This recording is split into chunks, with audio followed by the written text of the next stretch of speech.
नमस्कार शेतकरी बंधूंनो, मी ज्ञानेश वरचिकणे. आज आहे 20 डिसेंबर 2025.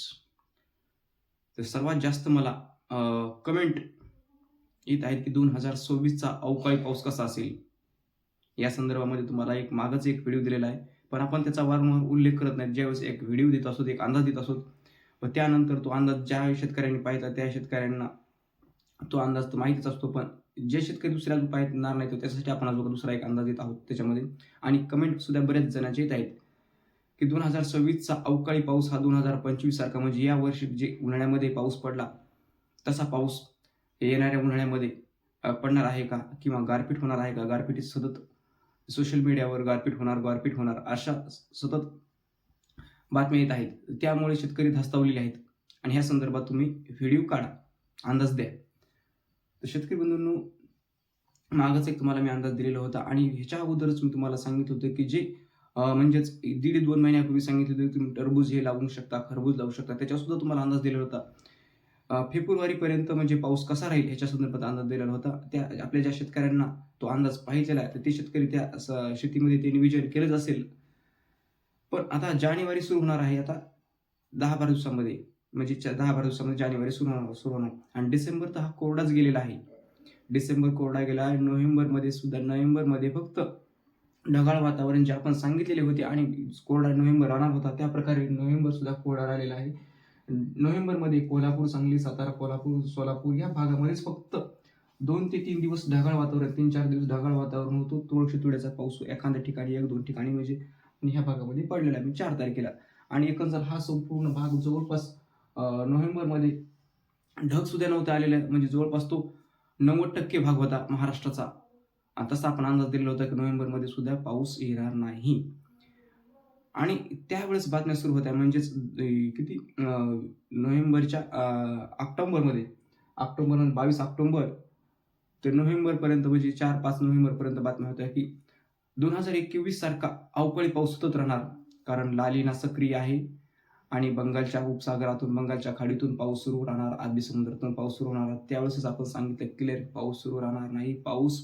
यावर्षी अवकाळी पाऊस सतत होणार नाही. हा जो 2000 म्हणजे जो पाऊस पडलेला आहे, तो पाऊस पडत आहे. त्यावेळेस सांगितलं तुम्ही असे की जे पाऊस पडत आहे हाच सर्वात मोठा पाऊस असेल अवकाळीचा, म्हणजेच 2025चा. व त्यानंतर पाऊस मात्र नाही आणि टरबूज तुम्ही खरबूज लावू शकता. शेतकऱ्यांना उगाच ह्यूजसाठी शेतकरी बंधूंनो तुम्हाला भेडवले जात आहे, किंवा त्यांना अंदाज समजत नाही. ह्यूजसाठी नाही, त्यांना अंदाज समजतच नाही बऱ्याच जणांना, असं प्रत्यक्ष असं दिसून येत आहे. तर आता जानेवारीमध्ये जानेवारीमध्ये सुद्धा थंडी मोठ्या प्रमाणामध्ये राहणार आहे. जानेवारीच्या 15-20 किंवा पूर्ण जानेवारीपर्यंत सुद्धा थंडी चांगल्या प्रकारे राहणार आहे. त्या जानेवारीमध्ये थंडीची लाटा ती 2-3 वेळेस सुद्धा थंडीची लाट येईल. 4-5 दिवसाची मोठ्या प्रमाणामध्ये जानेवारीमध्ये सुद्धा येईल आणि जानेवारी सुद्धा थंडीसाठी चांगला राहणार आहे. जानेवारी दिवस थंडी राहील जास्त अधिक, अशा प्रकारे राहणार आहे. आणि जानेवारीमध्ये सुद्धा पावसाचा अंदाज नाही आहे. जानेवारीमध्ये या म्हणजे नुकसानकारक किंवा असं भीतीदायक, तसेच अंशतः ढगाळ वातावरण ही 1 महिन्यामध्ये एखाद्या वेळेस येईल, त्याच्याबद्दल शंका नाही आहे. पण पाऊस नाही, नुकसानकारक पाऊस नाही. तसं मग फेब्रुवारीमध्ये पहा, तर फेब्रुवारीमध्ये सुद्धा फेब्रुवारीच्या जवळपास 15-20 म्हणजे 20 फेब्रुवारीपर्यंत सुद्धा वातावरण क्लिअर राहणार आहे. 20 फेब्रुवारीपर्यंत. तर 20 फेब्रुवारीच्या नंतर मात्र, म्हणजे 24-25 फेब्रुवारीच्या नंतर मात्र थोड्याफार प्रमाणामध्ये बदल सुद्धा होण्याची शक्यता आहे. पण तो कितीपत होईल, त्याच्यामध्ये गारपीट होणारच आहे का असं मी आता सांगू शकत नाही. कारण गारपीट हा कुठं ना कुठं दरवर्षी थोड्याफार प्रमाणामध्ये होत असते आणि गारपिटीचा एवढा ओहोपोह केला जातो की सध्या शेतकरी आपले कांदा लावित आहेत आणि टरबूज, खरबूज लावित आहेत. तर ह्या शेतकऱ्यांना कुठंतरी या अंदाजापासून थोडाफार धक्का बसल्यासारखं होतो की पुढे आपल्याला शेती कापूस पराठी उपटून आपण टरबूज किंवा खरबूज करण्याचा निर्णय असतो आणि गारपीट होणार किंवा मोठे अवकाळी पाऊस येणार. ह्याच्यामुळे असं तर शेतकऱ्यांच्या मनामध्ये थोडा संभ्रम निर्माण होतो की हे उत्पन्न जर केलं, एवढं खर्च लावलेला तर आपला वाया जाऊ शकतो का, आणि त्यामध्ये भीतीपोटी शेतकरी करत नाहीत.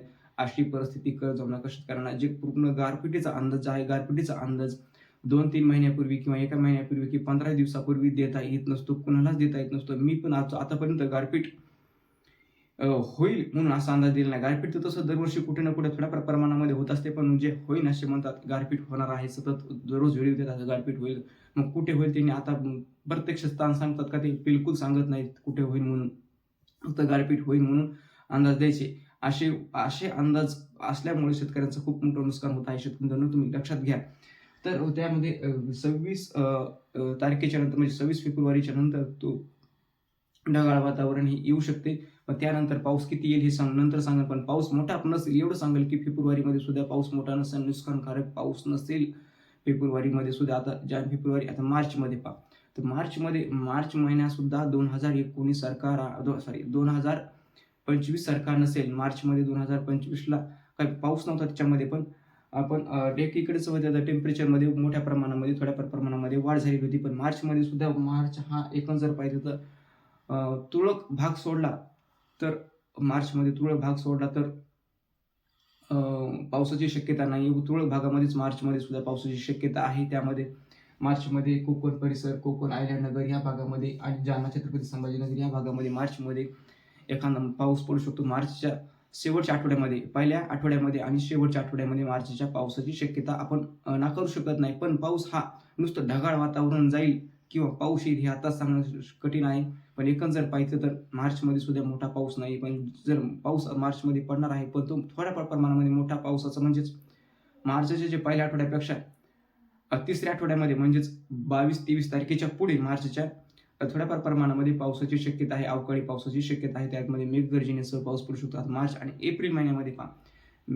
एप्रिल महिन्यामध्ये एप्रिलच्या पहिल्या आठवड्यामध्ये थोड्याफार प्रमाणामध्ये तुरळक ठिकाणी पावसाची शक्यता आम्ही नाकारू शकत नाही. आणि एप्रिलच्या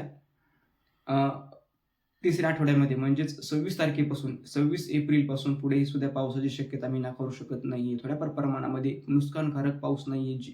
आता बघा, गेल्या वर्षी पाऊस मे महिन्यामध्ये सुरू झालेला होता. आता मे महिना राहिला, तर मे महिन्यामध्ये सुद्धा 2025 सारखी परिस्थिती होणार का? मे महिन्यामध्ये 2025 सारखी परिस्थिती होणार नाही. मे महिन्यामध्ये गेल्या वर्षी मे महिन्यामध्ये 22 तारखेपासून ते 27-28 मे दरम्यान मोठ्या प्रमाणामध्ये जे की कधीही न पाहिलं ना भविष्यात भूती अशा प्रकारे पाऊस, म्हणजेच नद्यांना पूर आले एवढा पाऊस पडला होता. अशी परिस्थिती होईल असे काही काही जण सांगतात. हे मात्र खोटं आहे. त्यामध्ये मे महिन्यामध्ये पाऊस पडणार आहे, पण मे महिन्यामध्ये सुद्धा अशा मोठ्या स्वरूपाच्या किंवा खूप मोठ्या नुकसानकारक 2025 सारखा नुकसानकारक पाऊस, म्हणजे यावर्षी सारखा नुकसानकारक पाऊस पडणार नाही. त्यामध्ये थोड्या प्रमाणामध्ये नुकसान. पण ज्यावेळेस मे महिना असतो, मे महिन्यामध्ये टरबूज, खरबूज हे आणि कांद्याची रोपं सुद्धा बऱ्याच निघालेली असतात. उर्वरित जो शेतकरी आहे त्यामध्ये थोड्या प्रमाणामध्ये मेच्या शेवटच्या आठवड्यापर्यंत काढून घेतो. आणि लवकरात लवकर जर काढून घेते 15 मे पर्यंत जर कांदे असतील, हे जर आपले पीक असतील हे काढून घेतली तर त्यामध्ये सुद्धा नुकसान कमी होते. तर मे मध्ये मात्र अवकाळी पावसाची शक्यता आहे, पण मोठ्या प्रमाणामध्ये नाही. तर हा झाला आपला अंदाज. तर आपल्या चॅनलला तुम्ही सबस्क्राईब केली नसेल तर सबस्क्राईब करा, लाईक करा, शेअर करा. धन्यवाद.